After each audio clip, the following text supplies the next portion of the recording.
You don't see this every day. A breakfast run to Chick-fil-A turns violent in the drive-thru. Charges dropped in the Tex MacGyver murder case, and today the Legal Dream Team and I were in the courtroom watching the trial unfold. A woman steals $400,000 from the church where she works, leaving the congregation both stunned and betrayed. Why her purchases got her caught. Why is Bank of America now pulling funding from some gun manufacturers, and how some local retailers are responding? But first, breaking tonight, police have just made an arrest in the death of a 3-year-old boy who was shot while he slept in the back of his mother's car. And now a 15-year-old is charged with murder. Little Tariji Craig was killed on Easter Sunday as his mom was driving near the corner of Eastland and Boulder Crest Roads. Police said the shot came from a nearby gas station, and they've been looking for witnesses. Tonight, DeKalb County Police arrested a teenage boy and charged him with Taraji's murder. We're working to learn whether this shooting was random or targeted. Our 24/7 digital team will bring you any new information on 11alive.com. We have a lot of other big stories tonight. Let's get right to Natisha Lance with your speed feed. Vinny, right now, police are trying to track down the person who shot a 17-year-old girl in the chest. This happened last night on Crestfield Circle in Covington. Newton County deputies are calling this a drive-by shooting, and they're looking for a red or burnt orange Dodge Charger. They're also checking video cameras in the area for any clues. We're told the girl was flown to Atlanta Medical Center, but she is expected to be okay. Now, this just in, we're hearing an Atlanta police officer is okay despite a tangle with a driver under the influence. This happened around 9:15. APD says the driver smashed their black Lexus into the officer's patrol car with the officer still inside. The driver sped off but was caught after a short chase. It's GDOT's fault, at least partially. That's what the National Transportation Safety Board is saying after an investigation last year of I-85's bridge collapse. A new report says GDOT should have known it was dangerous to store flammable construction materials underneath the interstate. When the fire started, it spread through the supplies, and it burned so high and so hot, it brought down a huge chunk of I-85, causing traffic headaches, and some of us are still not over it. Well, they may look cute and innocent, but these Disney figurines held a dark secret. We're talking about 500 pounds of meth. Drug enforcement agents seized them in Gwinnett County, and we're told the drugs, $2 million worth, by the way, were coming from Mexico, headed for the streets of Atlanta. Now we have to spend a little bit more time on this next story. A crazy fight broke out at a Chick-fil-A drive-thru. One woman even pulled a gun on another woman, and this happened this morning during the breakfast rush. I spoke to a witness who recorded the entire thing on her cell phone. It was unbelievable. That's not something that you expect to see in a or any drive-through, really. Georgia State law student Honey Shaw was waiting for her boyfriend in the parking lot of a Chick-fil-A when she saw the fight pop off. And I looked up and I just kind of saw this commotion in front of me. She saw two women get out of their cars and start going at it. One of the women had a gun. I was just in shock the whole time. It was just kind of like, you never think that you'll see something like that, 10 feet away from you. The throwdown started between two women, but others jumped in. She kind of just knocks her hand out of the way. And then she ends up, knocking it. And that's when it was really like, when she knocks the gun down, that's when I kind of had the heart stopping, like, is it going to hit the ground and go off? That's when the women started using their fists, slapping and pulling hair. Despite the beatdown, Honey still got her breakfast. I did get my breakfast. I was unscathed. But 24-year-old Vonshay Redding was arrested a short time later for aggravated assault. Now, Vinny, police say Redding was the one in the video who we just saw who was holding the gun, and she apparently told police that she has this ongoing dispute going on with the other woman in the video who she pointed the gun to. And that's a popular place. Parents take their kids there too, but no one was hurt, right? Thank goodness. And hopefully those two can work out their issues. All right. Thanks so much, Natisha. Bank of America announced today it's taking aim at gun manufacturers that produce military-style weapons for everyday use. They say because of recent mass shootings making headlines, they're cutting their funding. Ron Jones joins us with what local gun owners think about the bank's move. Ron? Yeah, that's right, Vinny. I spoke with one retailer, and he said he may not agree with this move, but he believes it will not hurt the firearm manufacturer's bottom line. We want to contribute in any way we can to reduce these mass shootings.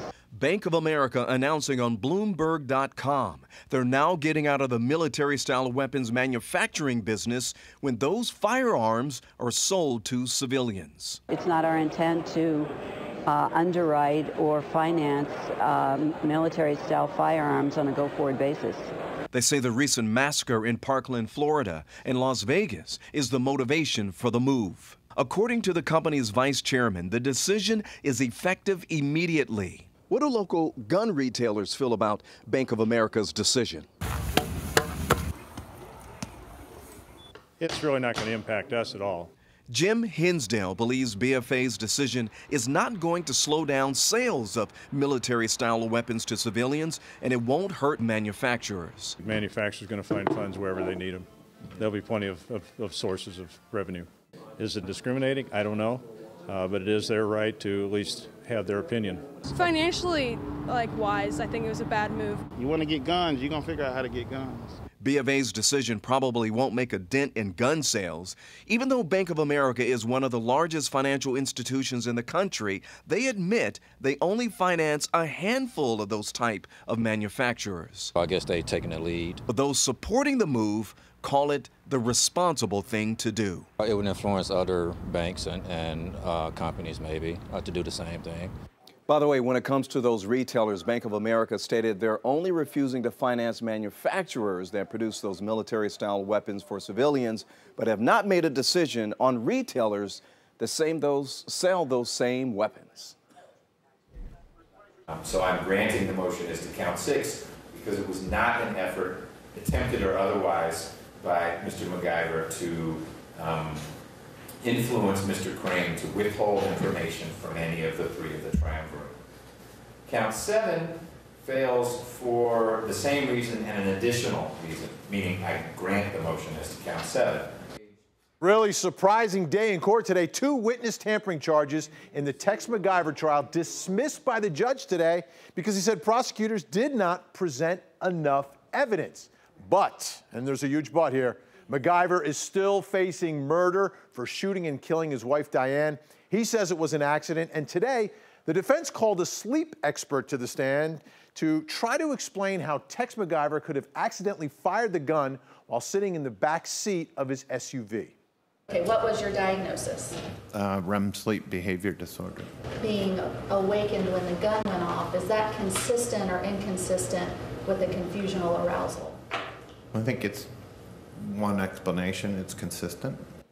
And today, I was inside the courtroom with my legal dream team, defense attorney Daryl Cohn and prosecutor LaTonya Hines, taking a look at some of the things that our cameras are not showing you, like the jury. Just got out of the courthouse. What'd you think of the jury? First impressions. I thought they were engaged. I liked what they were watching, and I watched their body language. They all were very attentive. They're a lot younger than I would have anticipated in seeing them. And yes, they're definitely engaged. And then it was very interesting to have the judge even note that 2 of them always sit together. They get the option of being able to sit other places, but they sit together. Tex MacGyver is facing that jury. How much of an impact do you think that has on everything? The jury is facing Tex MacGyver, which is more important because they're watching his every move. They're watching his body language. He has no place to hide. He has no place to conceal himself. They're able to notice that he doesn't look sad, and that's bad for him. We got to see Tex MacGyver in person today. Anything surprise you about him? I thought that he would seem a little bit older, but he actually seemed kind of spry. He was moving around quite a bit. Didn't necessarily disappoint me, but surprised me. He looks like he's had work, meaning plastic surgery. He looked too good. In the gallery today, a lot of folks from Corey Industries there. What sort of impact are they going to have? That's where Diane worked. You can't really tell whose side they're really on because of the way that the courtroom's laid out. They're sitting in the middle, and the middle is behind the prosecution and behind the defense. For the most part, the jury's going to know they're from Corey Industries because 1 or 2 of them have testified, and they're still back here. So the jury's going to realize that Corey cares. What if Tex's masseuse comes into that courtroom and takes the stand?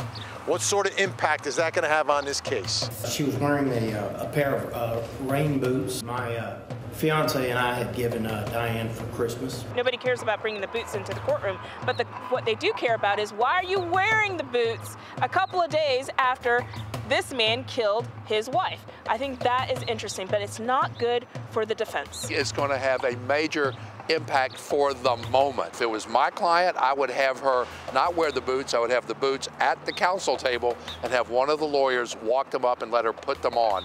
for impact purposes. Who had a better day, prosecution or defense? Clearly the defense. They say when you snooze, you lose, but in my opinion, snoozing means the prosecution loses. I'm going to say defense because the judge ruled that 2 of the counts were going to be kicked out. But I'm going to go back to the prosecution. You want to know why? Because the snooze guy was a snooze, and it's a lose for Tex. You can catch up with all the big moments of the Tex McIver murder trial right now on 11alive.com. And don't forget to join me and my legal dream team live on Facebook every night, where we answer your questions and read all your comments. Mark Zuckerberg on Capitol Hill, why a UGA grad is leading the fight against Facebook. A church betrayed. A local elder talks about learning to trust again. Falcons and FIFA, some big news for Atlanta sports fans. We've had a lot of ups and downs with not only our temperatures, but also the pollen count. I'll tell you why. Hey guys, Terry Washington is here for Mad Lib Theater. Plus we have comedian Gad Elmaleh and music from 5 Seconds of Summer. It's a great show. Do not change the channel.